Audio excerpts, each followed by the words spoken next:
Hey guys, welcome to another episode of East Coast Rams podcast. I am your co-host Ashton here with my awesome co-host Zach.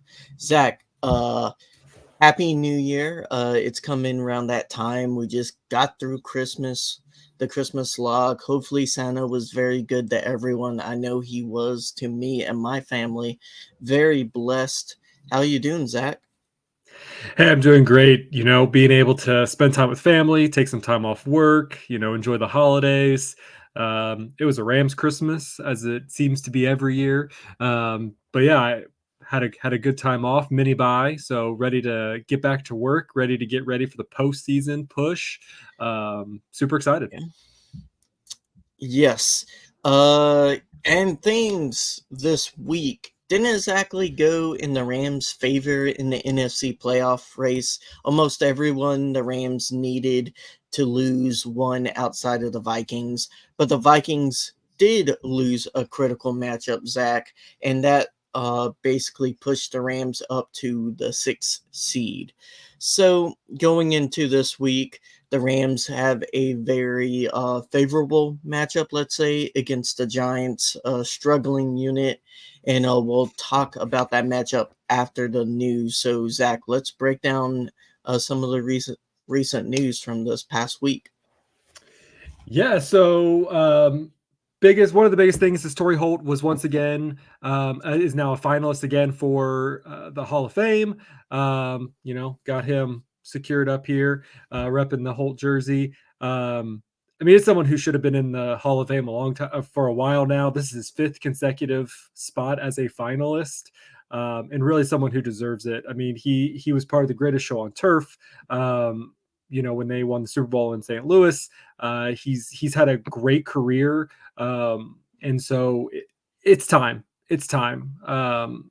He's going to go out. He does have some pretty good competition. I mean, there's a lot of players on that um, that slate, but someone who's definitely deserving. What are your thoughts about Torry Holt and Hall of Fame? I mean, you're talking about one of the most prolific offenses in NFL history. Like, most people on that team, there were a lot of Hall of Famers, and he's definitely one like that sticks out. Like he should have been there. You've had people with worse stats and worse overall careers as wide receivers get in, and it's his time. I know we're biased, but I think his tape speaks for itself, and we'll see.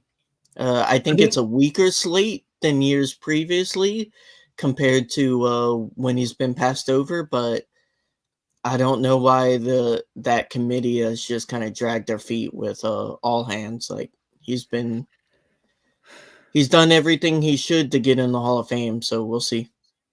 he's very similar to the kind of players the Rams have now. Is that he's a wide receiver who wants to kind of push the envelope. He always was the one who was trying to help the other wide receivers get on the same page. I mean, he's very similar to what we have with Cooper Kupp and Robert Woods in the past and things like that, where he's not selfish. He was able to, put out on the field not only his wide receiving and his receiving records, but also his ability to also help in the blocking and things like that. So definitely someone who's unselfish in all respects and needs to get into the Hall of Mhm. Fame for sure.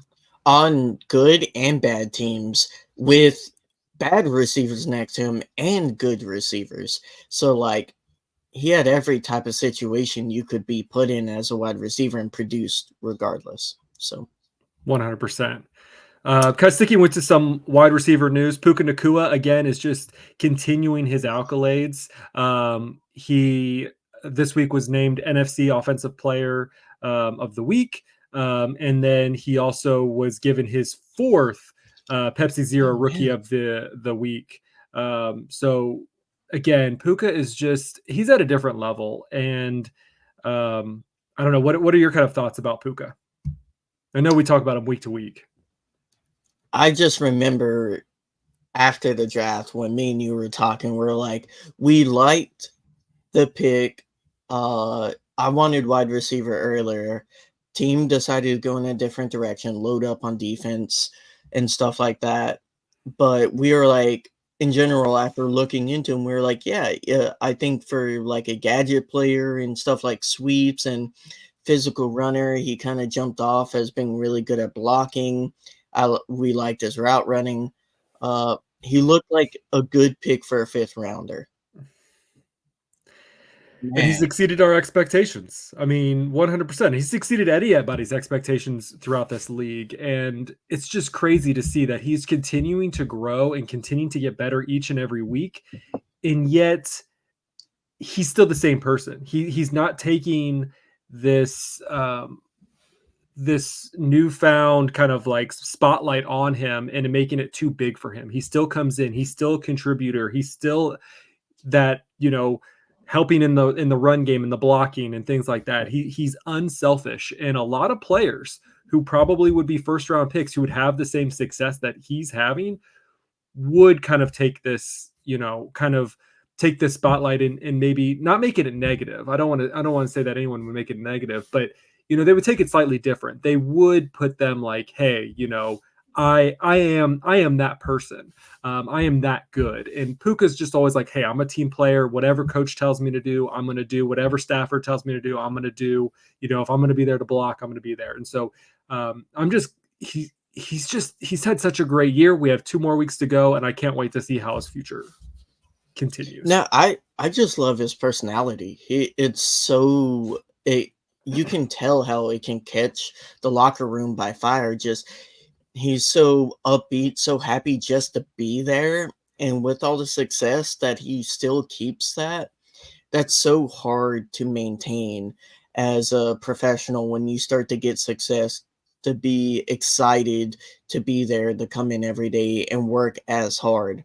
Because it's so easy whenever you get type like any success professionally to be like, oh, I can let up now. I can relax. I can sit back and not try as hard. And that's when like stuff starts to catch you and you start to get little bumps in the road. And he has just continued to produce when people said, oh, when Cup comes back, he's going to fall off a cliff. When Cup comes back, he's just not going to get targets. Oh, he's only successful because he's getting targets. He's only successful because X, Y, and Z. And he's just proven them wrong, time in and time out.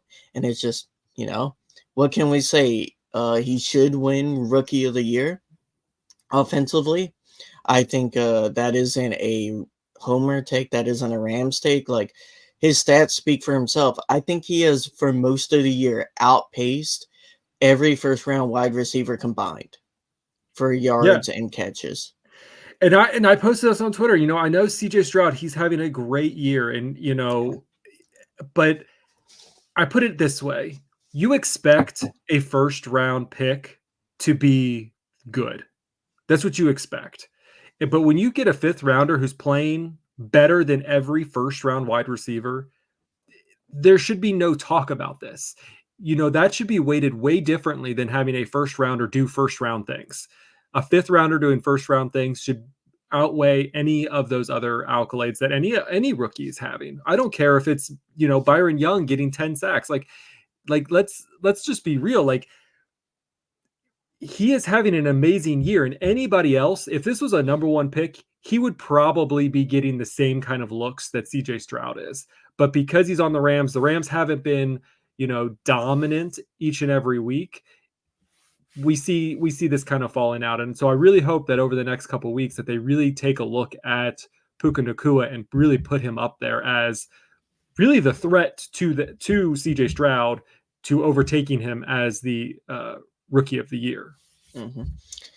Yeah, and just the fact that he got thrust in such a big spot early on because of Cup's injury is even more impressive. Like, first rounders, you see time and time again, they get put in a big situation. They're not exactly ready for the NFL speed, not ready for the tempo or knowing the playbook. And he just did everything all combined as a fifth rounder, just adding on to how impressive it is with the lack of expectations he had on him.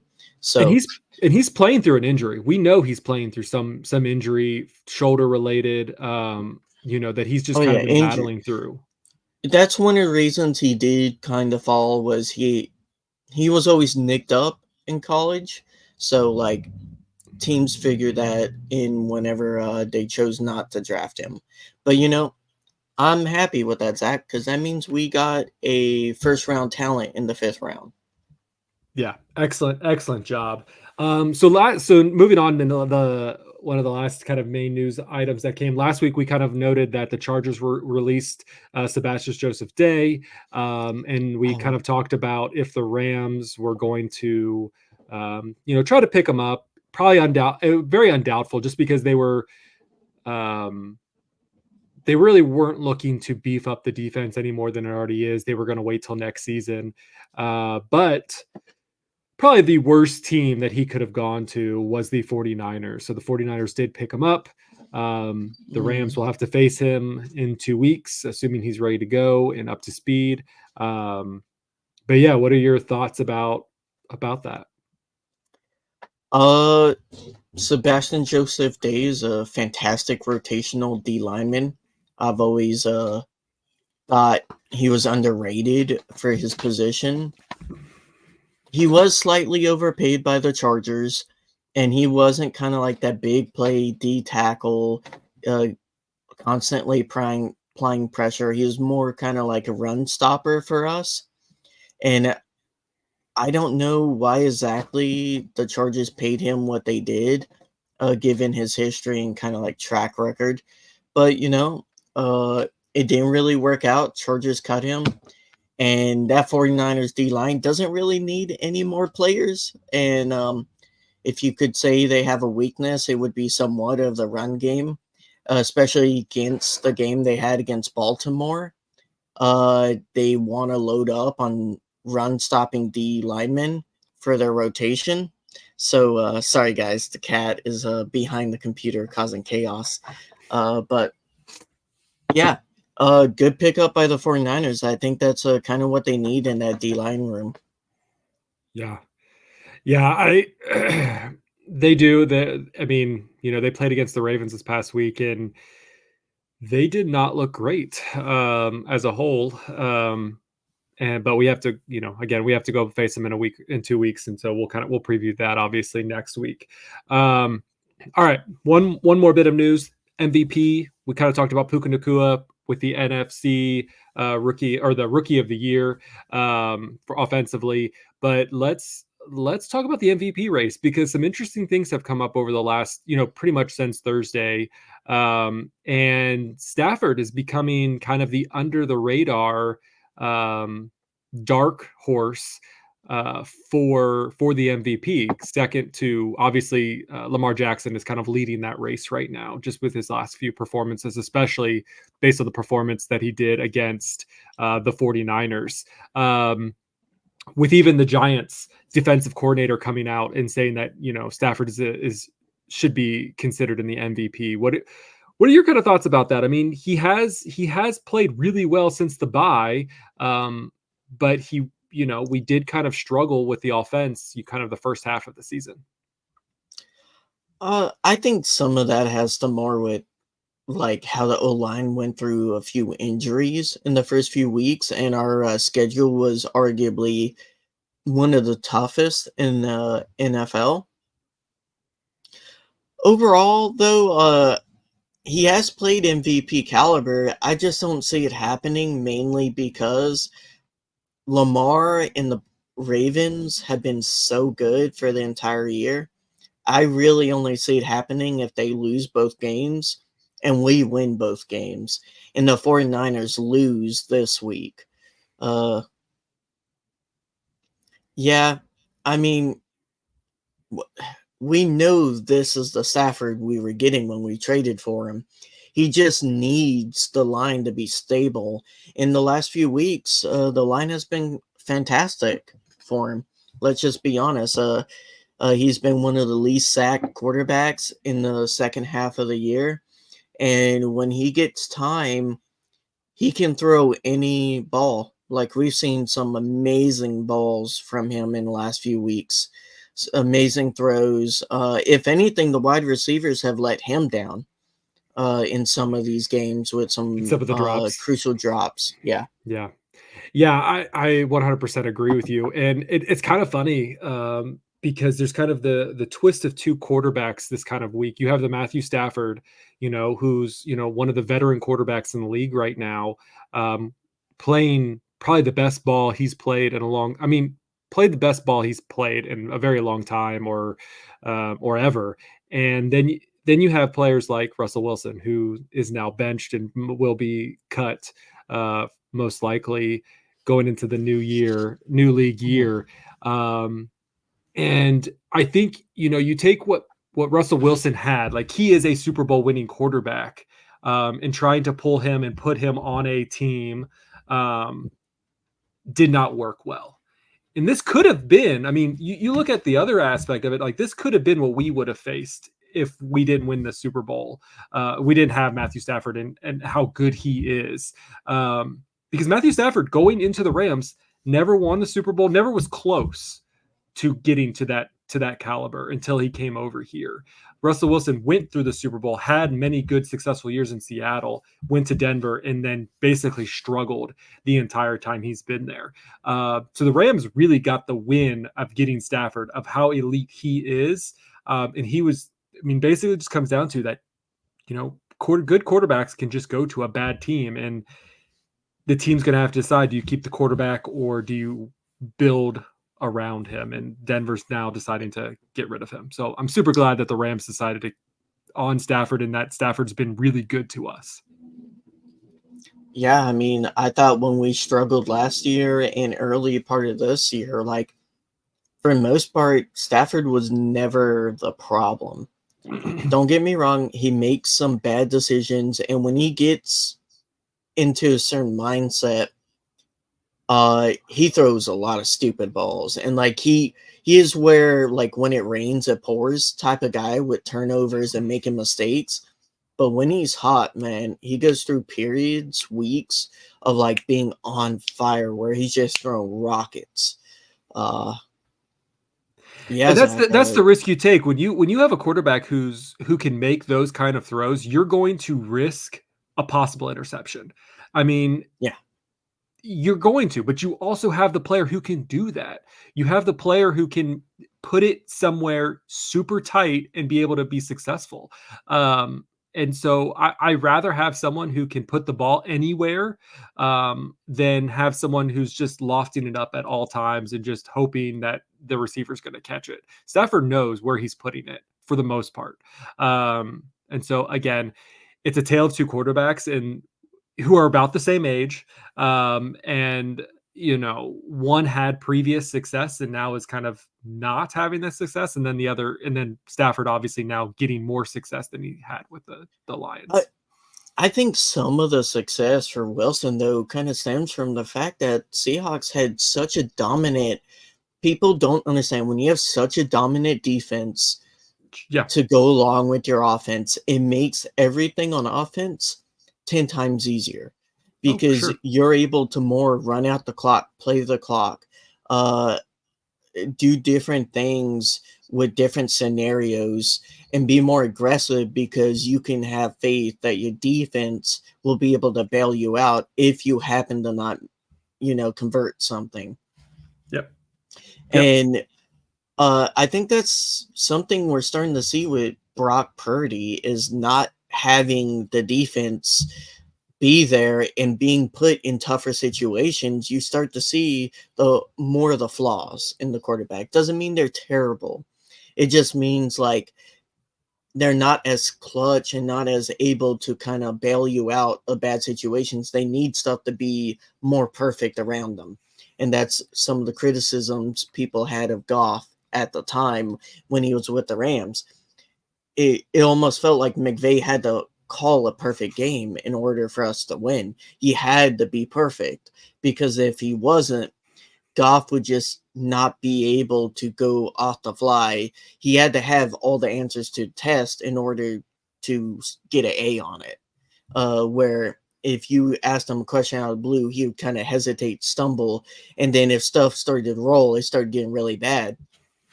That's not the case with Stafford. You see at times like where uh, stuff isn't going his way with routes or like coverages. he's able to, let's say, throw to DeMarcus Robinson after having the roll out to left. McVay didn't call that. One of the touchdowns to Cup, he just audibled out of the play. He trashed it, and we got a touchdown out of it because that's something they saw on tape.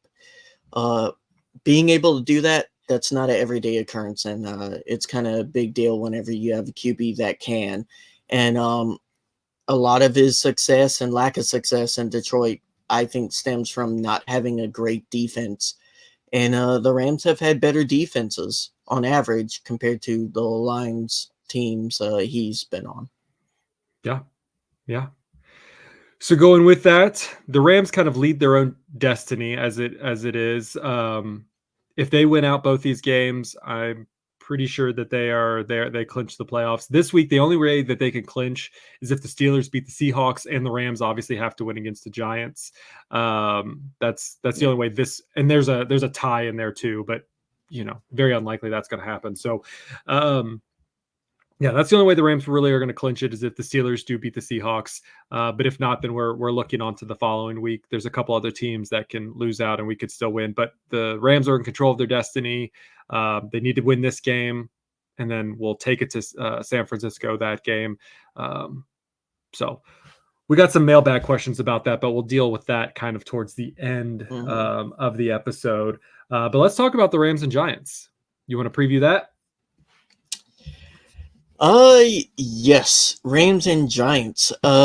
News here, Tyrod Taylor got so DeVito got benched last game. They put in Taylor. Taylor did better-ish. He did throw a bad interception, but yeah, DeVito wasn't cutting it mid-game. And Tyrod Taylor's can start for this game. Zach, what's your reaction to that? I know DeVito kind of caught fire there for a little bit. Yeah.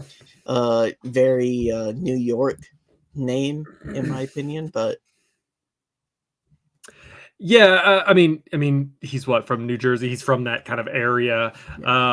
Everyone kind of fell in love with him just because he kind of he just, there was no risk in putting him in there, and he had some success, like you said. It was his agent was there. Streak. Yeah, I mean, his agent was there. Not the best competition. They beat the Commanders. They beat the Patriots. Yeah, it wasn't the best teams in the world, but now they're going to go up against the Rams, which is a good team, and I think again everyone is kind of afraid of going up against them if they make it into the playoffs, and as they should, because this defense is playing way better than anyone would have imagined, and the offense is finally clicking the way we all imagined they should have been clicking since the very beginning, and so I'm. This is going to be an interesting game. A lot of people could think that this is a trap game, and it could be. I mean, we're going to be playing in New York on New Year's Eve. It's not going to be as cold as normal years, but again, it's a different atmosphere that they're going to have to face off against. And the Giants may not have a good offense, but they do have a pretty decent defense. So that's kind of where we're going to have to kind of keep our eye on.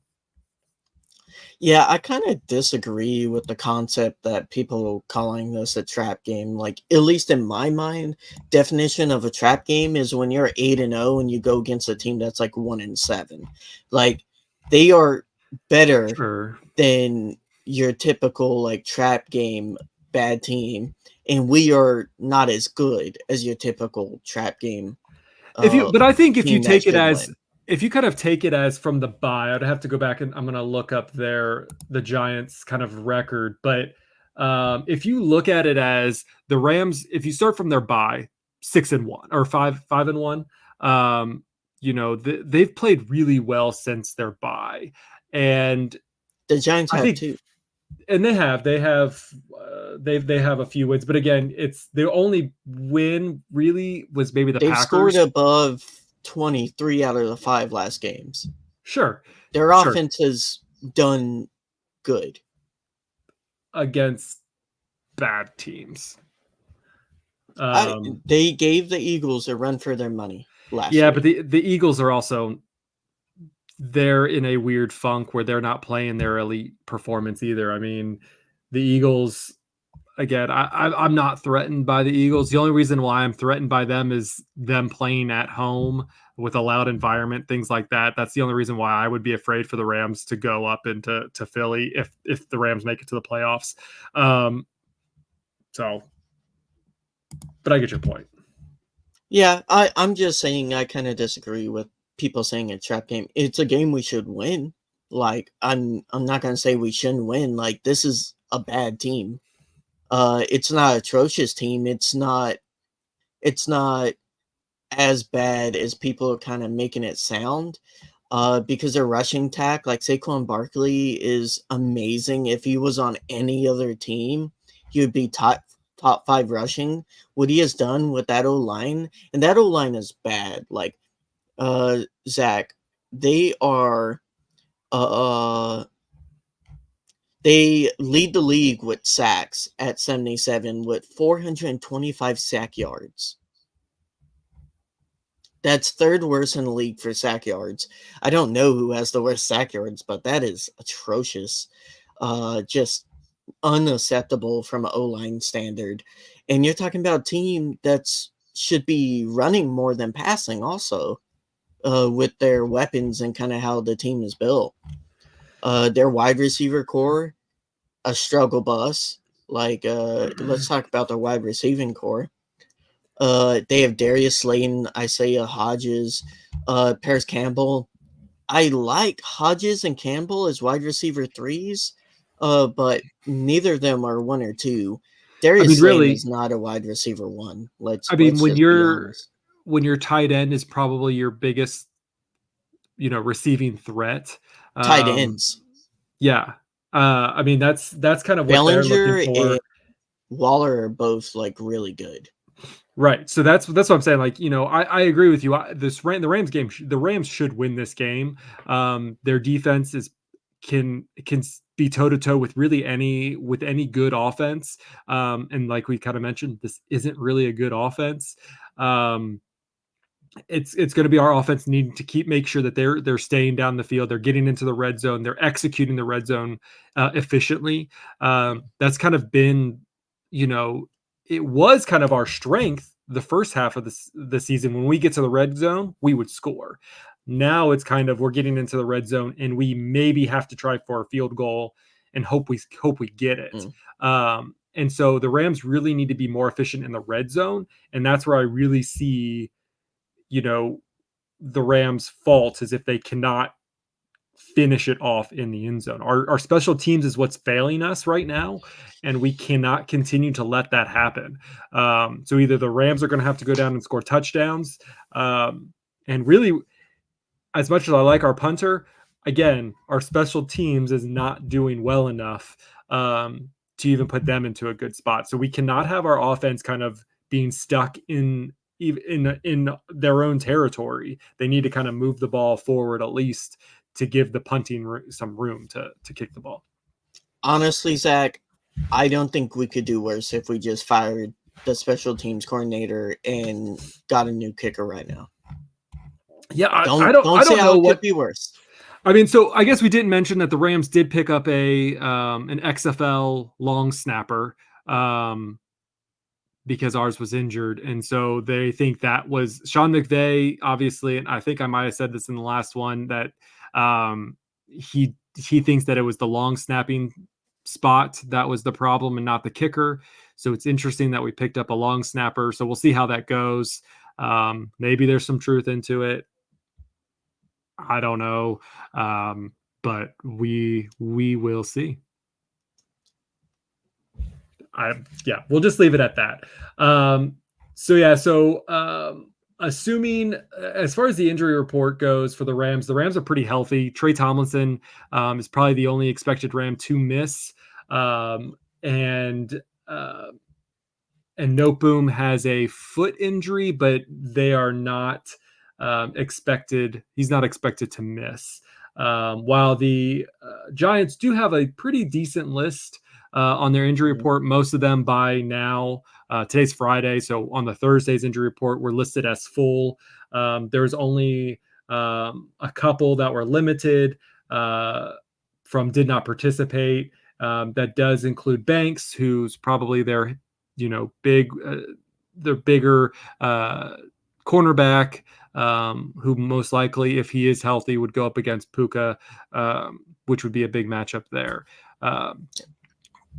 But if he's not playing, then that's going to be a lot for their backups to kind of keep someone who had a really dominant performance against the Saints moving forward. Yeah, I think their offensive coordinator should be put on trial for the crime, the crime of this offense. Like it's their offense is ranked 30th in red zone attempts. They don't use their rookie third round wide receiver Jalen Hyatt, and he has, when he's gone snaps, been electric for their offense. That's who I wanted to get drafted by the Rams. Yeah, so it's like one of those things where this Giants team is kind of a mess after coming off of a really strong year last year. The NFC East was very good last year, and for some reason this year, Zach, I felt like all the teams that progressed, like Washington, the Giants, the Eagles progressed, but I felt like almost every team in that division took a step back somewhat. Cowboys are less electric. Eagles are slightly less electric, not by much, but a little bit. Giants took 10 steps back. They look like the 10 from 2 years ago. Just Brian Dable. I don't know what happened to that roster. I know their O-line has gone through a decent amount of injuries, but not being able to produce with Saquon, paying Danny Dimes all that money just for him to basically not play most of this year. And when he did play, he looked atrocious, just not good. When Tyrod Taylor is playing better than the guy you paid, I think, $37 million, a lot of guaranteed money in there. There's a lot of that. There's a lot of that going around. You could say the same thing about, Russell Wilson. You could say the same thing about that Stafford contract looking good, Zach. Well, look at Joe Flacco. Joe Flacco is only getting paid like $2.4 million, and he has a better win streak than Watson. So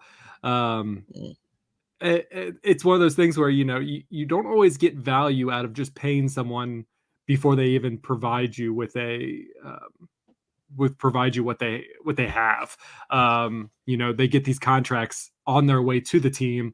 For some of them, Daniel Jones obviously is a different animal with that. But the Ravens they want to pay Lamar. That's the nuts thing. The Ravens almost lost Lamar, and like you have these teams like Washington being like, "Oh no, we're not interested in Lamar."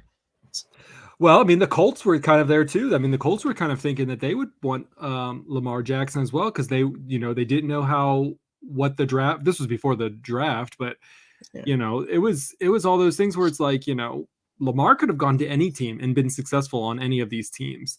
And the Ravens, they got lucky that they came up with a deal and they got it done. So I actually think the Colts is a better roster than the Ravens right now. They just, I don't know. The Colts. You plug in Lamar on that Colts team. Oh, for sure. Yeah. Yeah. And then the Colts draft a wide receiver with that top 5 pick, or draft an offensive playmaker. Yeah. I think there's something, but something we need for this week is we need Aaron Donald to get back into the sack category. I mean, he hasn't had a sack his last 3 weeks. And so this is a team that I think that he could really succeed in getting that. I know he's always double and triple teamed. That's what allows him not to get those sack numbers. That's why Kobe's doing so good. It's why Kobe's doing so good. It's a reason why a lot of these players are doing well. And that kind of goes back to, Sebastian Joseph Day. We're going up against Ashawn Robinson again this weekend with the Giants. anybody who's played with Aaron Donald, the reason why they got their contracts is because Aaron Donald plays so well. It makes them look better than not saying that they're not elite players or anything like that, but Aaron Donald makes everyone look better just because he's always double and triple teamed. So hopefully that, Aaron Donald can kind of get that pressure again, be able to slip through some of these defensive linemen or the offensive linemen and get through and get sacks. I mean, this team needs to get the 3 and outs. We need to get the 3 and outs. We need to push them back. We can't let them drive down the field. I mean, we can let them do field goals. It's fine, but like, just get off the field. Let's not waste your time any more than it is. From what I've been reading, all the focus for Giants fans is getting the run going against a stout run defense where I think early on, Zach, especially with our matchups against the Eagles and 49ers, this defense was still growing. All the rookies took a while to mature, especially in the run defense category. I thought that was going to be an issue all year, and they have sewed it up last 6-7 weeks. So that's going to be a key to winning this game is stopping the run, doing what we did against Kamara last week, and just focusing on getting Saquon on the ground and limiting that to 2-3 yards per carry. Because if we can stop Saquon, they're going to struggle to throw. Tyrod Taylor is good, but they're going to struggle to throw. And who best to have back there than Ernest Jones? I mean, he's playing at a very high level. A Pro Bowl. Pro Bowl caliber. Pro Bowl caliber, for sure. Yes. And every week he's just shown why he's the leader of that defense, why he's the green dot, why he's the one doing the calls. I mean, he is a bullet when he goes up some of those offensive lines. I mean, he's so close of getting a couple sacks in those games that the last few weeks.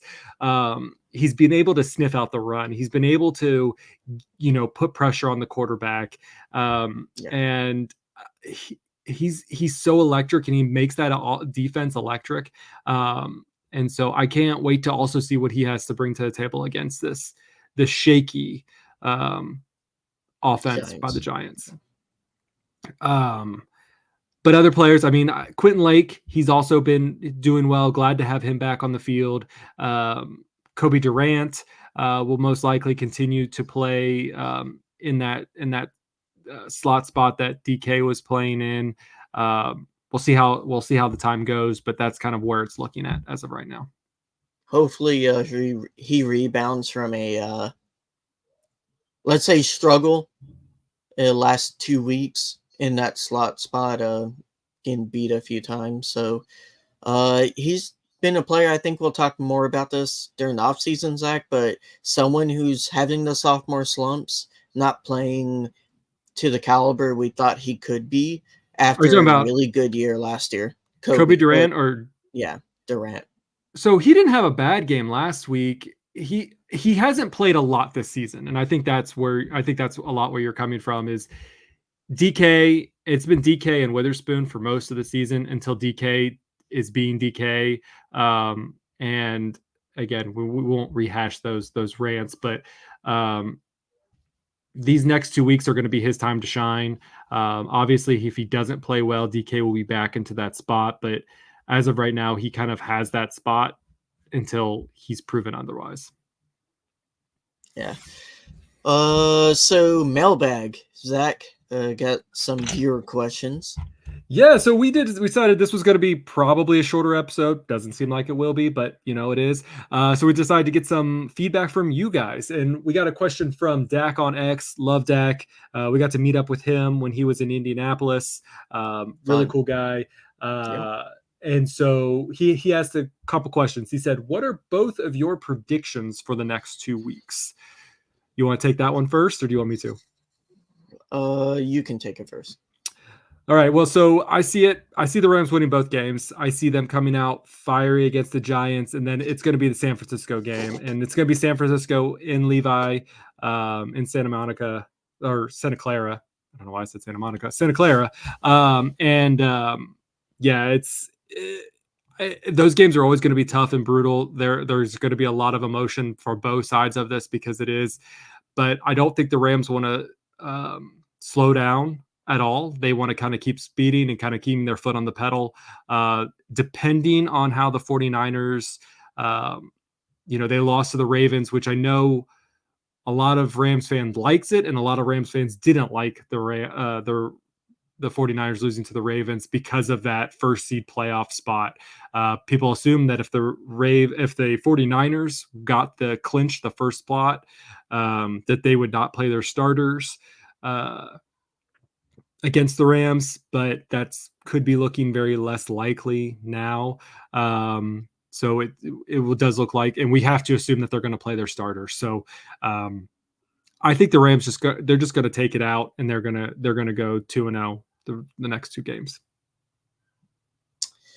I think this week we beat the Giants pretty handily. I think this is going to be the game that we've kind of been waiting for a all-around good performance, and we kind of put the pillow over the team and let them go to sleep and not let them back into the game.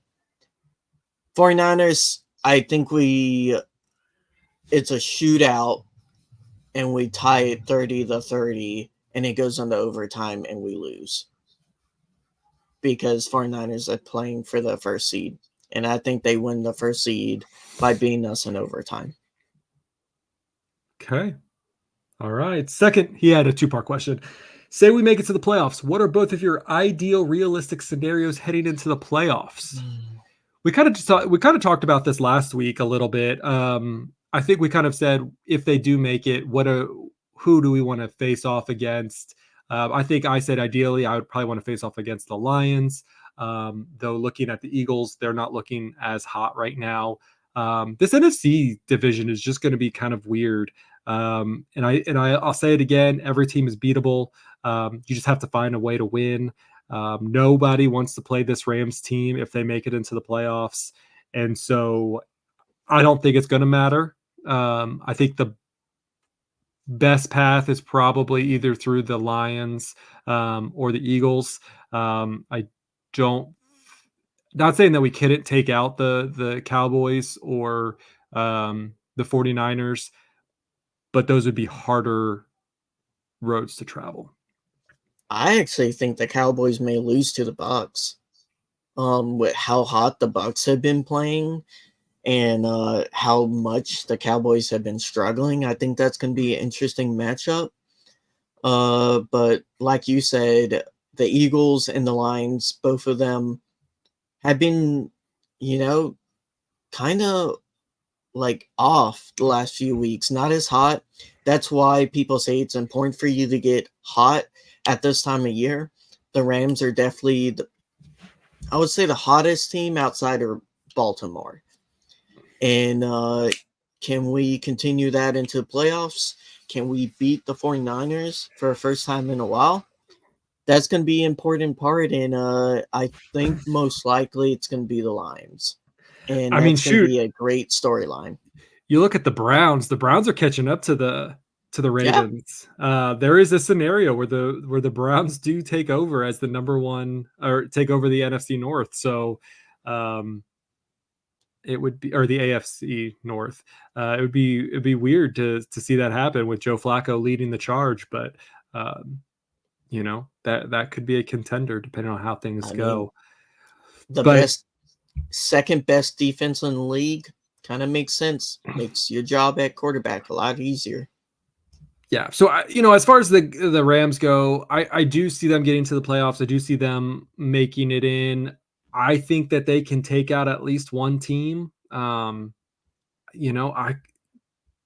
look at it in every team, depending on how it all works out, you could see a pathway to, a NFC Championship game or Super Bowl. I know it's really kind of crazy to think about, but all these teams, whether it's the Eagles, whether it's the 49ers, whether it's, the 49ers was probably the last team. When you watch the Ravens game, you saw their weaknesses. They didn't have as many going throughout the rest of the season. But now every team in the NFC kind of has that weakness, and I'm not super afraid to go up against any of them at this point. 49ers only because it's the one of the biggest rivalries there are out there.